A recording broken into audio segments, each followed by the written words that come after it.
Olá, queridos, meu nome é João Paulo. Nessa aulinha a gente vai trabalhar alguns exercícios sobre agentes externos, especialmente intemperismo. A questão 1, ela fala assim pra gente: o solo pode ser formado pela decomposição e ou desagregação de rochas a partir do intemperismo. Então, pode-se afirmar, e aí, como vocês podem ver, ele mostra 4 afirmativas para a gente analisar se são corretas ou se são falsas. A primeira afirmativa, ela fala assim: nas regiões de clima semiárido, onde as chuvas são escassas, predomina o intemperismo físico na formação dos solos. Nesse caso, os solos são rasos. A segunda afirmativa fala assim: o intemperismo biológico decorre da atuação dos seres vivos, que minimizam a degradação da rocha pelo intemperismo físico. A terceira: nas regiões de climas tropicais, as chuvas exercem papel decisivo na formação dos solos. O intemperismo químico atua com maior intensidade na decomposição das rochas.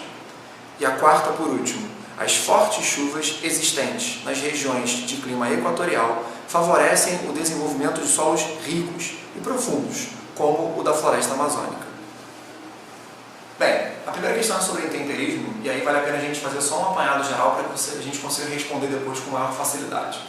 O intemperismo é um processo externo que degrada aquelas rochas matrizes, as rochas mães, destruindo elas e liberando pequenas partículas sedimentares. Esse intemperismo ele é como se fosse a primeira etapa do processo erosivo.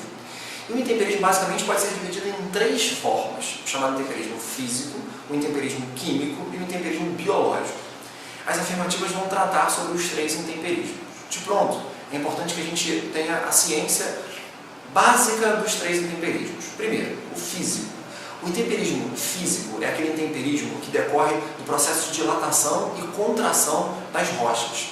Conforme as rochas se dilatam e se contraem, aqueles minerais que as compõem, eles se dilatam e se contraem de formas distintas, porque eles têm um coeficiente de dilatação distintos. Então esses minerais começam a atritar entre si, como se fosse um efeito sanfona na rocha. Em função desses atritos, a rocha vai se degradando e assim ela vai se destruindo fisicamente. Esse é o intemperismo físico. Já o intemperismo químico, ele acontece não em função de uma reação física, como dilatação ou como contração, mas sim em função de reações químicas, como por exemplo a oxidação, a hidrólise. São reações que vão atuar naquela rocha matriz, também destruindo a rocha matriz e também liberando pequenas partículas sedimentares. Por fim, o intemperismo biológico. O intemperismo biológico é aquele que vai ser acelerado em função de um ser vivo. É a atuação de um ser vivo quem vai auxiliar na destruição daquela rocha. Pode ser, por exemplo, a raiz, ou pode ser alguma substância ácida liberada por um vegetal. Tudo isso vai ter a capacidade de destruição da rocha. Então, sempre que nós destruirmos rocha matriz, nessa destruição tivermos a liberação de sedimentos sobre a própria rocha matriz, chamada liberação de sedimentos em loco, no mesmo local, isso é intemperismo, que pode ser dividido em físico, químico e biológico. Agora, a gente vai para as alternativas, e a gente vai tentar trabalhar como que as provas cobram isso para a gente. Vamos lá? A afirmativa 1, que a gente já leu, vocês estão vendo aí do lado, ela trata com o intemperismo físico. E aí, você não precisa decorar quais são as regiões do mundo que vão apresentar predominantemente o intemperismo físico. Existe um macetinho para a gente. Qual é o macete? Lembra que eu te falei que o intemperismo físico decorre da dilatação e da contração das rochas? Essa dilatação e contração depende de uma elevada temperatura e depois que essa temperatura se rebaixe também para que a rocha possa se contrair. Então, quando aquece muito a rocha se dilata, e quando resfria, ela se contrai. Mas, para que o clima da região ele apresente grandes amplitudes térmicas, ou seja, grande aquecimento, depois grande resfriamento, que vão viabilizar o intemperismo físico, é necessário que esse clima seja seco. A gente precisa lembrar um aspecto importante da água. A água ela apresenta um elevado calor específico. Então, quando a água tem um elevado calor específico, essa água ela vai regular a temperatura. Então, no ambiente que tiver muita umidade, quase não tem amplitude térmica. No ambiente seco, as amplitudes térmicas são muito maiores, como por exemplo nos desertos.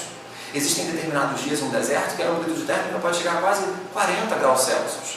Durante o dia bate 40, 42 graus e à noite a temperatura se aproxima a 0 grau. Ou seja, para que haja intemperismo físico é necessário que haja uma grande amplitude térmica. E para que haja uma grande amplitude térmica, a região tem que ser seca. E é justamente o que a afirmativa A mostra para a gente. Que que nas regiões secas ocorre o intemperismo físico. Então fica a dica, se a região for seca, o intemperismo predominante é físico. E além disso, vale também uma característica importante dos solos que são produzidos por esse intemperismo. No momento que ocorre a dilatação e contração, a parte mais superficial da rocha é aquela que se dilata e se contrai mais, porque é que está exposta às maiores e menores temperaturas. Então o intemperismo físico ele vai apresentar-se na parte mais superficial dessa rocha. Justamente essa parte superficial é que sofre o intemperismo. Ou seja, os solos decorrentes do intemperismo físico são solos rasos, solos mais superficiais, já que a dilatação e contração da rocha acontece em parte mais superficial. Como vocês podem ver, intemperismo físico, região seca, solo raso. É exatamente o que trata para a gente da afirmativa 1. Então a afirmativa 1 está correta. A afirmativa 2 está falando para a gente que o intemperismo biológico decorre da atuação de seres vivos que minimizam... Não, aí está errado. Na verdade, o intemperismo biológico é quando a atuação do ser vivo maximiza a degradação. O ser vivo não diminui a degradação. O intemperismo biológico, por exemplo, pode ser a raiz, que vai entrar em atrito com aquela rocha, destruindo a rocha. Então, o intemperismo biológico, da mesma forma como o físico e o químico, são processos de destruição, e um não minimiza o outro. Então, a afirmativa 2 está errada. Bem, a 3 ela vai tratar do intemperismo químico.